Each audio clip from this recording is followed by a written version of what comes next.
Bismillahirrahmanirrahim. Assalamualaikum warahmatullahi wabarakatuh.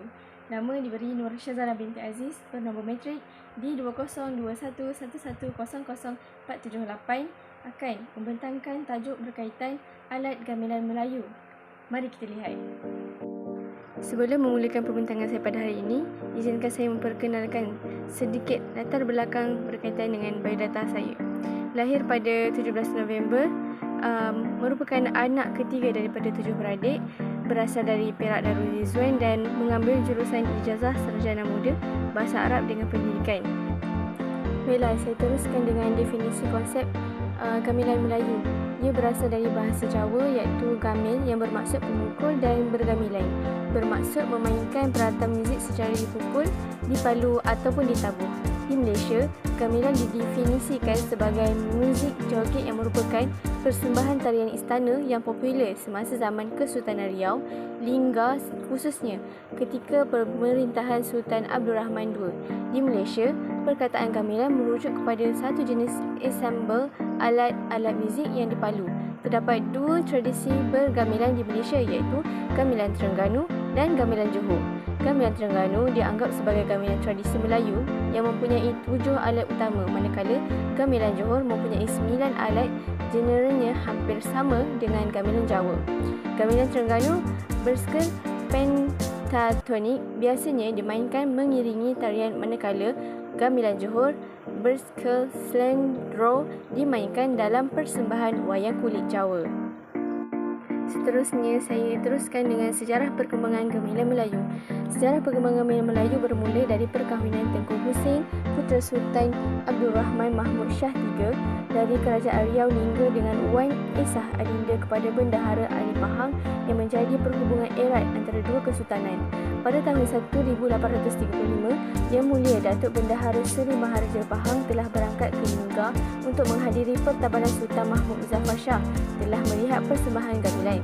Kerana berminat dan tertarik hati, baginda telah membawa satu set gamelan balik ke negeri Pahang dan muzik gamelan mula berkembang pesat di negeri Pahang sebagai hiburan diraja. Perkembangan muzik gamelan berterusan sehingga ke pemerintahan Sultan Ahmad, namun apabila baginda mangkat pada tahun 1914, tiada seorang pun warisnya menyambung usaha memelihara permainan tersebut. Permainan gamelan mula berkembang di Terengganu apabila Tengku Ampuan Mariam, puteri Sultan Ahmad, berkahwin dengan Sultan Terengganu iaitu Sultan Sulaiman Badrul Alam Shah. Maka pada tahun 1915, set gamelan di Istana Pahang dipinjamkan ke Istana Terengganu.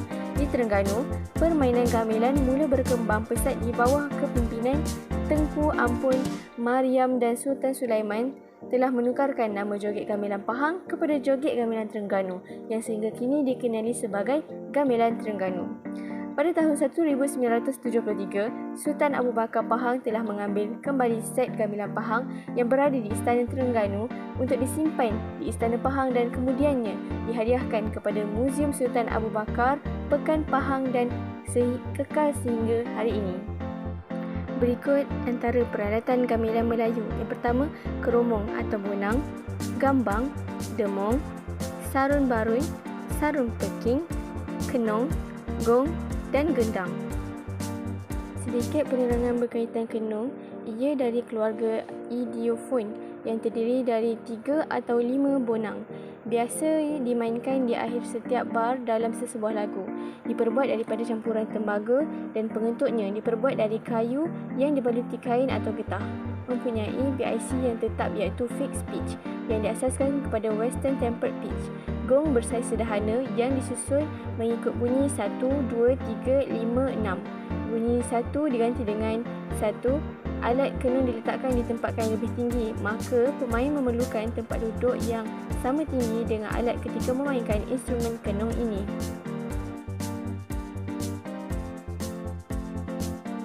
Sebelum saya mengakhiri pembentangan dan pencerahan saya pada hari ini, ingin saya sampaikan serangkap pantun.